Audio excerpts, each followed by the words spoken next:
More scary stories to tell in the dark, collected from folklore and retold by Alvin Schwartz. Drawings by Stephen Gammell. The Dead Man's Hand. The students at the School for Nurses got along quite well with one another, except for Alice. The trouble with Alice was that she was perfect. At least, that is how it seemed to the other students. She was always friendly and always cheerful. Nothing ever upset her. Her school assignments were always on time and always perfect. She didn't even bite her fingernails. Many of the student nurses resented Alice. They would have liked to see her fail at something, become frightened or cry or do something that showed she had weaknesses like they did.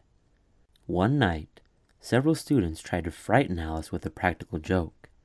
They borrowed the hand of a corpse they had been studying in anatomy and tied it to the light cord in her closet. When she tried to turn on the light, she would find herself holding a dead man's hand. "That would scare anybody," one of them said. "If it doesn't scare her, nothing will." After tying the hand in place, they went to the movies. When they got back, Alice was asleep. But when they didn't see her the next morning, they decided to find out what had happened.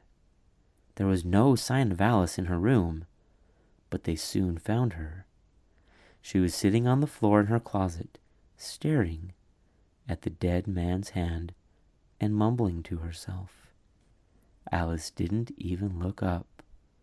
The joke had worked, but nobody was laughing.